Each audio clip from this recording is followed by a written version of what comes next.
Olá, meu nome é Fátima Silva, eu sou especializada em inteligência emocional e eu tô aqui para te ajudar a ter inteligência emocional na sua vida, na sua área profissional, nos seus relacionamentos amorosos, nos seus relacionamentos interpessoais, não importa. Inteligência emocional é vida. Uma vez que você começa a investir na sua inteligência emocional, você começa a colher tantos frutos, que você vai se perguntar por que isso não foi ensinado lá no jardim de infância, que com certeza nós teríamos uma vida mais frutífera na fase adulta. Mas ei, há esperança. E eu estou trazendo aqui um tema, né? Eu fiz uma série chamada Antes do Ponto Final. O que é o antes do ponto final? Ou seja, antes de você assinar a carta de divórcio. Chega, chega, chega. Vamos parar de aumentar aí os índices de divórcio. Porque assim, as pesquisas mostram que a cada 10 casais que decidem se casar, 7 terminam em divórcio. Gente, é um número muito grande. E o que isso significa? Isso significa que o divórcio ele se tornou uma coisa comum, mas o divórcio ele não é normal. Nossa, Fátima, como assim? Você está falando que as pessoas não podem mudar de opinião? Querida, tu muda o que você quiser, mas o que eu estou querendo dizer é que às vezes você está achando que o divórcio vai te trazer aquela felicidade, aquela satisfação que você tanto deseja. Inclusive, a felicidade e a satisfação que você buscava quando você decidiu se casar.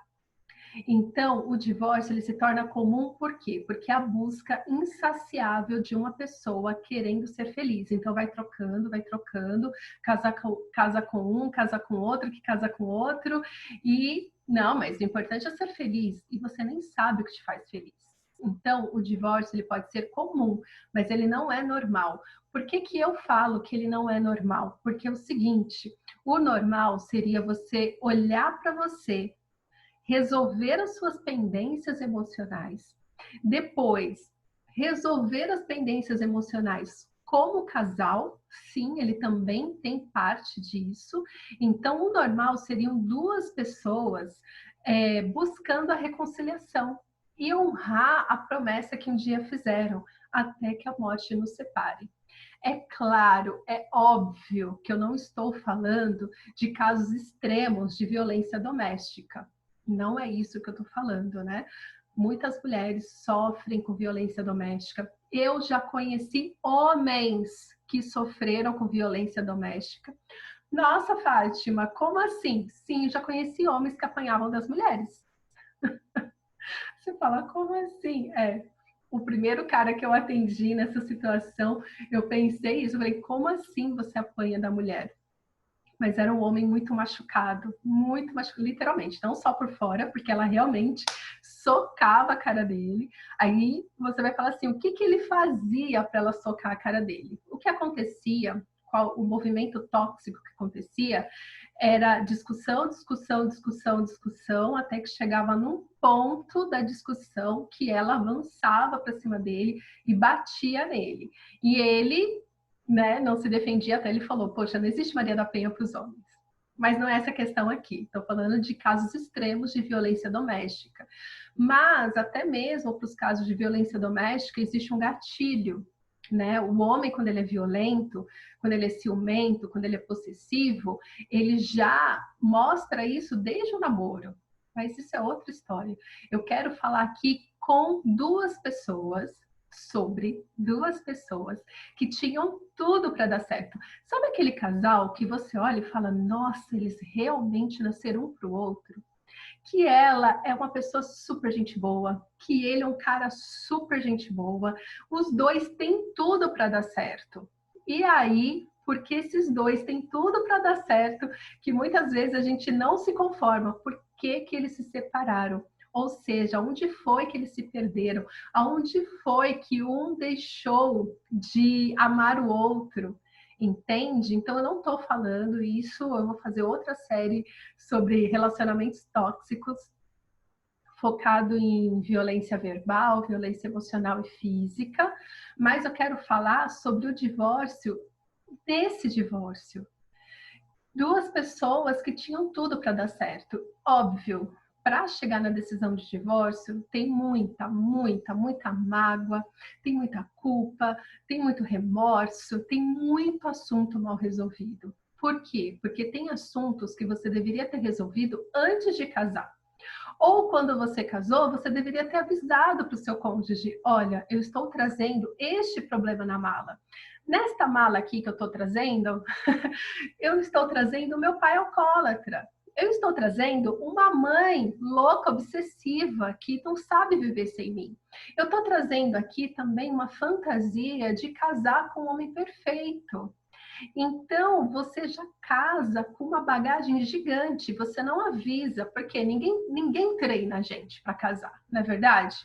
Tem muitas igrejas que têm cursos de noivos, mas depois não existe curso como permanecer casado. Tem algumas palestras aí que você assiste na vida, mas ninguém treina você e fala assim: olha, é isso.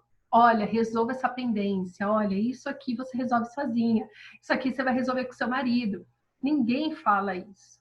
Então, esta série, antes do ponto final, é para te ajudar a ter uma nova perspectiva sobre você, sobre a sua vida, sobre o seu coração, sobre os seus sonhos, sobre as suas expectativas. E eu vou caminhar com você e te conduzir para um autoconhecimento, aonde você vai poder olhar para você de uma maneira diferente, porque assim, não adianta um casal querer se resolver. Então assim, tá bom, eu quero ficar com ele, realmente eu não tô certa se eu quero me divorciar. Chega, esse já é o meu terceiro casamento, eu não quero me divorciar de novo. Tem situações assim. Então, assim, eu não quero me divorciar de novo. Então, o que precisa mudar em você para que isso não aconteça? Para que você não vire, né, não some aí não venha a somar com essa estatística. Para que você não vire estatística. Chega. E assim, por que eu quero falar sobre isso? Porque este é o ponto que mais pega. Porque assim, a mulher, né, desde que se entende por gente, que brinca de boneca, ela sonha em casar. Ela assiste lá os desenhos da Disney, é a Branca de Neve, é a Frozen, é a Rapunzel, é tudo isso. E ela vai sonhando com seu príncipe encantado. E aí ela casa com essa expectativa do príncipe encantado. Aí depois ela descobre que ela casou com um sapo. Não, você não casou com um sapo, você casou com um homem normal, tá? Então, não é isso, tá? É a primeira coisa que você tem que entender, que você tem que olhar para você, o que está na sua bagagem, o que está no seu coração.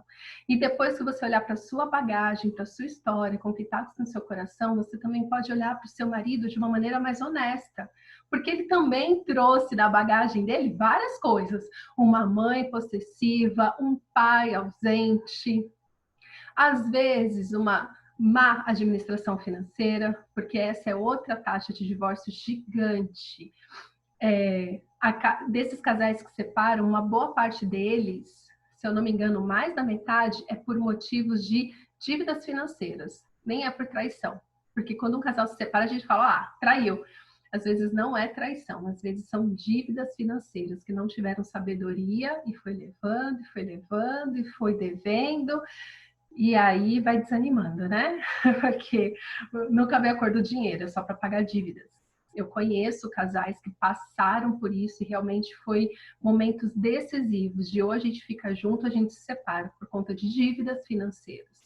Então eu quero te dizer que antes de colocar um ponto final na sua história com essa pessoa, com seu marido, antes de vocês assinarem o divórcio, olhe para as outras áreas da sua vida, olhe para as suas pendências emocionais. E por que eu falo isso? Não só porque hoje eu sou especializada em inteligência emocional, mas porque eu mesma sofri um divórcio. Hoje eu sou divorciada e eu passei por isso. E se eu não tivesse olhado para a minha história, se Deus não tivesse intervido na minha história, na minha vida particular, eu não estaria onde eu estou hoje, né? E por que é tão importante isso, de abrir essa caixinha, de olhar de novas perspectivas? Porque existe esperança, porque existe um Deus que acredita no casamento. Existe um Deus que instituiu o casamento e ele garante o sucesso do casamento, desde que a gente dependa dele das nossas decisões, desde que a gente dependa dele para curar as nossas feridas, para curar as nossas mágoas. Hoje mesmo eu olhei um post lá no Facebook e eu fiz um comentário. O título do post era assim: existe perdão para traição?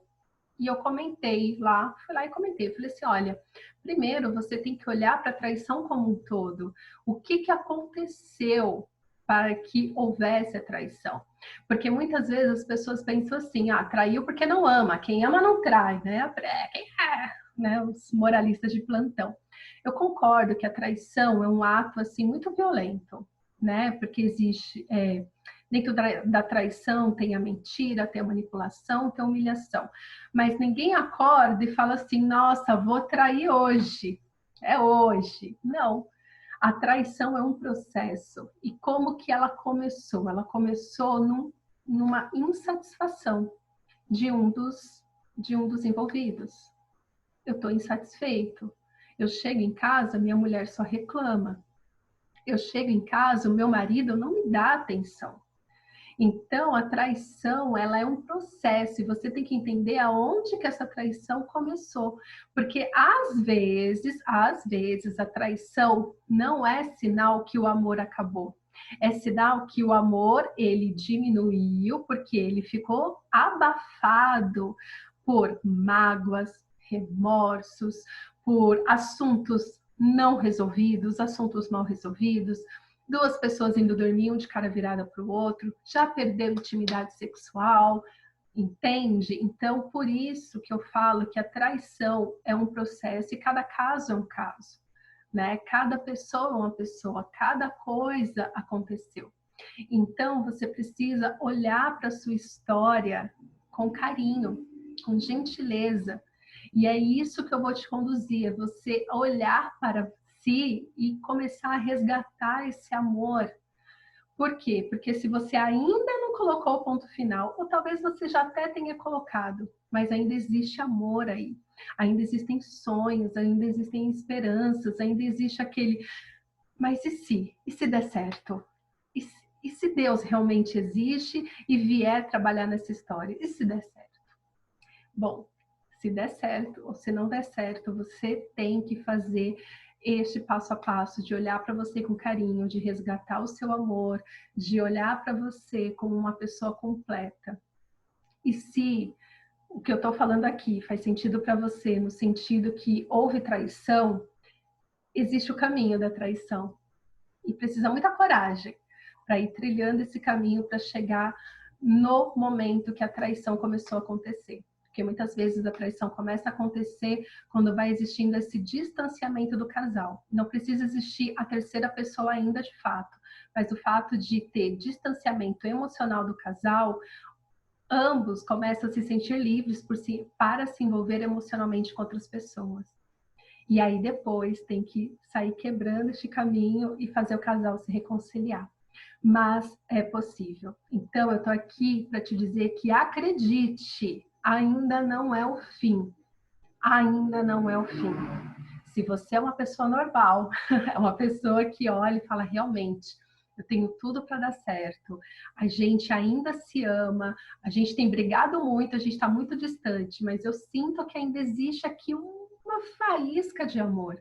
Se agarra nessa faísca, vem comigo, acompanha essa série que vai ser fenomenal. E se eu puder te ajudar, além disso, se você quiser conversar pessoalmente comigo, vamos conversar. O meu intuito é que você saia realmente dessa quarentena como uma pessoa melhor, com um casamento melhor, você sendo a sua melhor versão. Então, vem comigo que eu te ajudo.